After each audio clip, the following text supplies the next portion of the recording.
اچھا، Peoples party کے بارے میں فرمائیے گا کہ پیپلز پارٹی ابھی تک کو واضح پوزیشن گو کہ حکومت کا دعویٰ ہے، نون لیگ کا دعویٰ ہے کہ پیپلز پارٹی ان کا ساتھ دے گی پی ٹی آئی کو بین کرنے کے پروسیس میں، لیکن پیپلز پارٹی اس معاملے میں خاموش ہے. جو موقف ان کا سامنے آیا وہ تو اس کے خلاف ہے، لیکن کوئی حتمی ابھی تک پالیسی سامنے نہیں آئی. آج اسد کیسر صاحب نے کہا ہے کہ پیپلز پارٹی سے آپ لوگ بات کرنے کے لیے تیار ہیں. آپ کے پاس کیا اپڈیٹ ہے اس کی؟ پیپلز پارٹی کے ساتھ آپ کی کیا کوئی ممکنہ اتحاد ہو سکتا ہے؟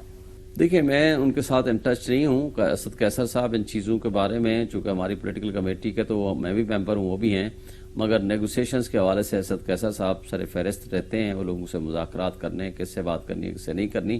میرا نہیں خیال کہ ابھی عمران خان صاحب نے اس بات کی اجازت دی ہے کہ ہم پیپلز پارٹی سے الگ سے بات کریں. جو ان کے بیانات اس وقت تک آئے ہیں وہ حوصلہ افزا ہیں، اس لیے میں اس کے بارے میں ابھی زیادہ کمنٹ نہیں کرنا چاہتا تاکہ احتیاط کا دامن ہاتھ سے نہ چھوٹ جائے.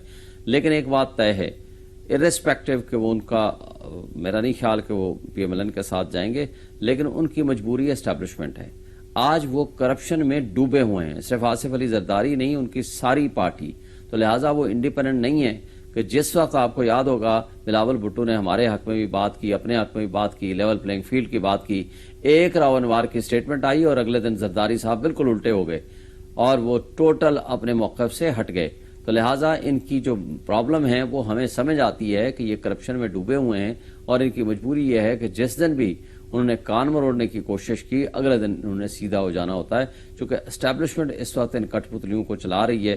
ادروائز نہ ان کے پاس اخلاقی جواز ہے، نہ ان کو دنیا لیجٹیمیٹ سمجھتی ہے، نہ پاکستانی ان کو لیجٹیمیٹ سمجھتا. اچھا، فرمائیے گا کہ الیکشن کمیشن نے جو آج اعلامیہ جاری کیا ہے اس میں انہوں نے سپریم کورٹ کا حکم ماننے انہوں نے رضامندی ظاہر کی ہے، لیکن ساتھ میں یہ بھی کہا ہے، آپ نے پڑھ ہی لیا ہے، آپ اس میں یہ بھی کہا گیا کہ اگر کوئی ہدایت ہمیں رہنمائی سمجھ نہ آئی تو رہنمائی کے لیے ہم دوبارہ جائیں گے. آپ کا کیا رد عمل ہے اس پہ؟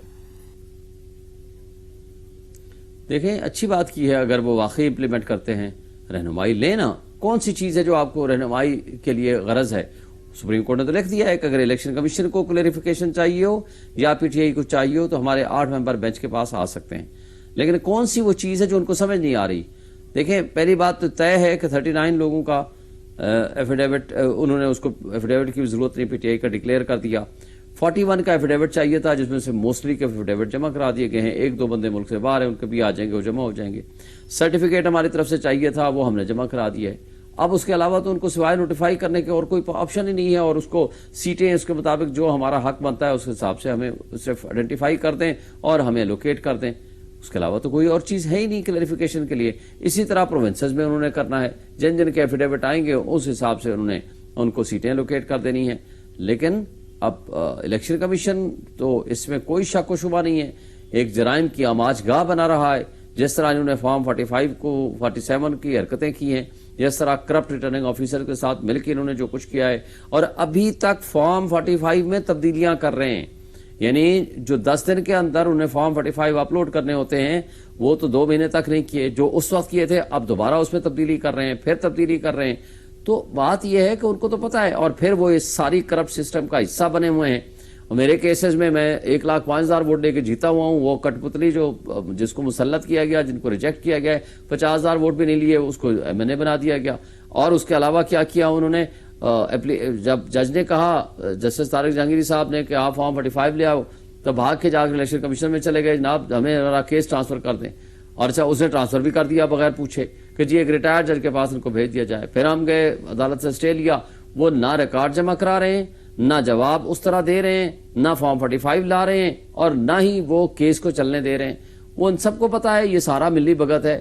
اس میں یہ جو بینیفیشریز ہیں اس کرپٹ سسٹم کے، جو کٹ پتلی ایم این ایز بنائے گئے ہیں. نمبر 2 الیکشن کمیشن ہے، سب سے بنیادی خرابی کی جڑ ہے. اور وہ کرپٹ ریٹرننگ آفیسرز ہیں جن کے خلاف ہم نے کہا تھا کہ جوڈیشری سے بندے لیں، کیونکہ یہ وہ لوگ ہیں جو آلریڈی ہمارے خلاف 3 MPO کے آرڈرز کر چکے ہیں. لیکن یہ سارے ملی بھگت ہے، اور مجھے ابھی تک الیکشن کمیشن کی اس سٹیٹمنٹ تو ٹھیک ہے، اچھی بات ہے، مگر ابھی تک مجھے ان پہ بھروسہ نہیں ہے کہ اتنا آسانی سے وہ مان جائیں گے.